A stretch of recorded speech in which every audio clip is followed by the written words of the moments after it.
Saudara-saudari terkasih, dalam rangka Sinode para Uskup yang ke-16, yang sesi kedua baru saja selesai, Paus Fransiskus jauh sebelumnya mengumpulkan para pastor paroki dalam pertemuan internasional para pastor paroki untuk Sinode.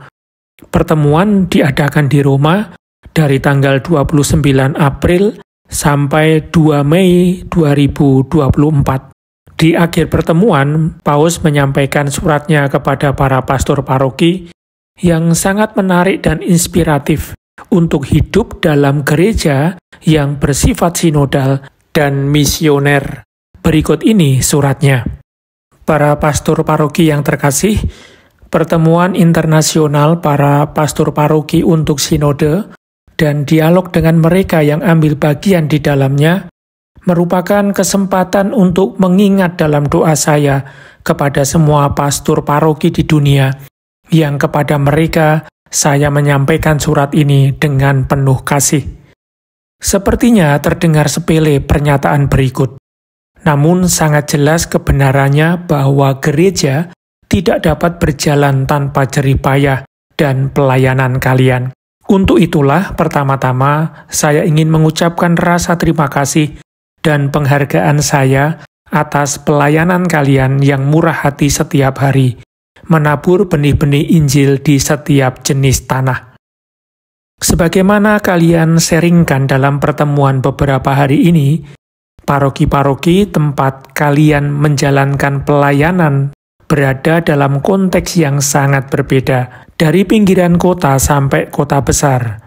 Saya mengetahui langsung di Buenos Aires, dari provinsi yang luas dengan penduduk yang padat hingga ke daerah yang kurang padat penduduknya, dari pusat kota di banyak negara Eropa, di mana dalam basilika-basilika kuno menampung komunitas yang semakin kecil dan tua, hingga komunitas yang merayakannya di bawah pohon besar diselingi kicauan burung bercampur suara anak-anak. Para pastor paroki mengetahui semua ini dengan sangat baik. Mereka mengetahui dari dalam kehidupan umat Allah, jerih payah dan kegembiraannya, kebutuhan dan kekayaannya. Untuk alasan ini, sebuah gereja sinodal membutuhkan para gembalanya. Tanpa mereka, kita tidak akan pernah bisa belajar berjalan bersama. Kita tidak akan pernah bisa menempuh jalan sinodal yang merupakan jalan yang Tuhan harapkan dari gereja di milenium ketiga.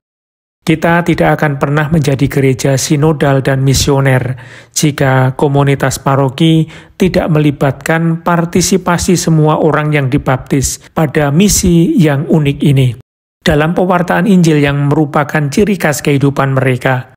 Jika paroki-paroki tidak bersifat sinodal dan misionaris, gereja pun tidak akan menjadi sinodal dan misionaris.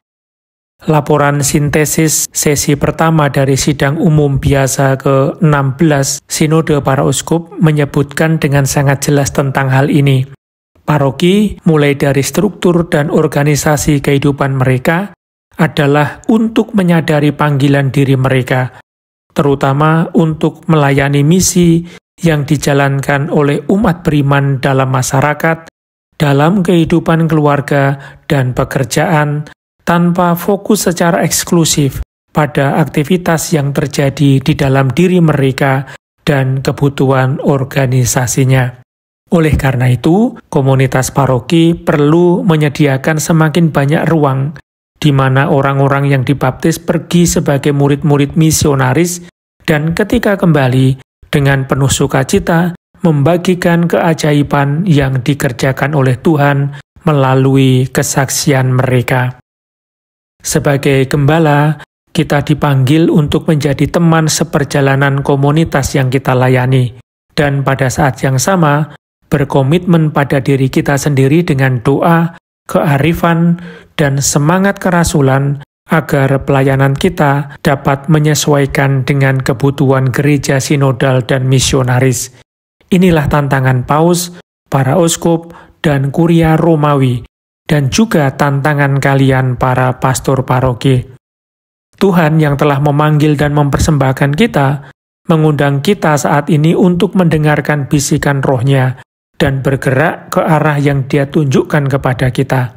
Satu hal penting yang kita yakini, Dia tidak akan membiarkan kita tanpa rahmat-Nya. Sepanjang jalan kita akan menempuh cara untuk melepaskan pelayanan kita dari keterikatan yang melelahkan dan menemukan kembali inti pelayanan yang otentik, yakni mewartakan firman dan bersekutu sebagai komunitas untuk memecah-mecahkan roti. Oleh karena itu, saya mendorong kalian untuk menerima panggilan Tuhan sebagai pastor paroki, pembangun gereja yang bersifat sinodal dan misionaris, dan terlibat secara antusias pada tujuan ini. Untuk itu, saya ingin memberikan 3 saran yang akan menginspirasi gaya hidup dan tindakan para gembala. Pertama, saya meminta kalian pertama-tama untuk lebih menghidupi karisma pelayanan khusus kalian dalam pelayanan yang lebih besar terhadap berbagai karunia yang ditaburkan oleh Roh di dalam umat Allah. Sangat mendesak untuk menemukan dengan iman karisma yang banyak dan beragam dalam diri kaum awam, baik yang sederhana maupun yang tinggi, yang sangat diperlukan untuk evangelisasi manusia dalam berbagai situasi dan konteksnya. Saya yakin dengan cara ini kalian akan membawa cahaya yang dapat menerangi begitu banyak harta terpendam dan tidak merasa sendirian dalam tugas evangelisasi yang berat. Kalian akan merasakan kegembiraan menjadi bapa yang sejati, yang tidak mendominasi orang lain, melainkan memunculkan dalam kemungkinan-kemungkinan besar dan berharga dalam diri mereka, baik pria maupun wanita. Yang kedua, dengan sepenuh hati saya menyarankan agar kalian belajar mempraktekkan seni penegasan komunal yang untuk mencapainya menggunakan metode percakapan dalam roh, yang terbukti sangat membantu dalam perjalanan sinode dan dalam proses sinode itu sendiri. Saya yakin kalian akan memetik banyak buah baik darinya, tidak hanya dalam struktur persekutuan seperti dalam dewan paroki, tetapi juga banyak di bidang lainnya. Sebagaimana dijelaskan dalam laporan sintesis, penegasan atau discernment adalah elemen kunci dalam aktivitas pastoral gereja sinodal. Adalah penting bahwa praktek penegasan dilakukan juga dalam lingkungan pastoral yang dengan cara tertentu disesuaikan dengan konteks untuk menerangi konkretnya kehidupan gerejawi. Ini akan membantu mengenali dengan lebih baik karisma yang ada dalam komunitas untuk menyalurkan tanggung jawab dan pelayanan yang berbeda secara bijaksana, dan untuk merencanakan dalam terang roh proyek-proyek pastoral yang melampaui program kegiatan belaka. Yang ketiga, akhirnya saya ingin mendorong kalian untuk mendasarkan semua yang kalian lakukan dalam semangat berbagi dan persaudaraan di antara kalian dan dengan uskup kalian. Ini adalah hal yang muncul dengan kuat di Konferensi Internasional untuk Bina Lanjut Para Imam dengan tema Kobarkanlah Karunia Allah yang ada padamu, yang berlangsung bulan Februari lalu di Roma, yang dihadiri lebih dari 800 uskup, imam, awam, dan biarawan-biarawati yang terlibat dalam bidang ini dan mewakili sekitar 18 negara. Kita tidak bisa menjadi bapa yang sejati jika kita tidak pertama-tama menjadi anak-anak dan saudara-saudara. Kita tidak dapat memupuk persekutuan dan partisipasi dalam komunitas yang dipercayakan pada kita jika kita tidak menghayati persekutuan dan partisipasi dalam diri kita sendiri.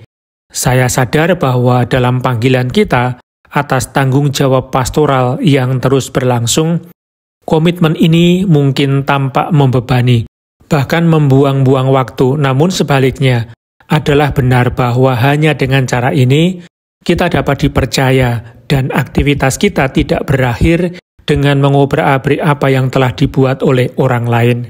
Bukan hanya gereja sinodal dan misionaris yang membutuhkan pastor paroki, tetapi juga proses berkelanjutan sinode dari tahun 2021 sampai 2024 untuk gereja sinodal, persekutuan, partisipasi, dan misi. Seperti yang kita nantikan pada sesi kedua Sidang Umum Biasa ke-16 Sinode Para Uskup yang akan berlangsung pada bulan Oktober mendatang. Untuk mempersiapkannya, kami perlu mendengarkan suara kalian. Untuk alasan ini, saya mengundang mereka yang telah mengambil bagian dalam pertemuan internasional pastor paroki untuk sinode, untuk menjadi misionaris sinode di antara kalian sendiri dan bersama sesama pastor paroki, begitu kalian kembali ke rumah.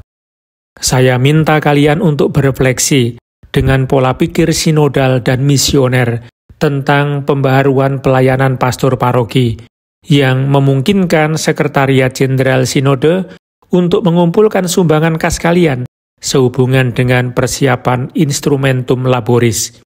Tujuan adanya pertemuan internasional ini adalah untuk mendengarkan para pastor paroki, tetapi tentu tidak dapat selesai hari ini.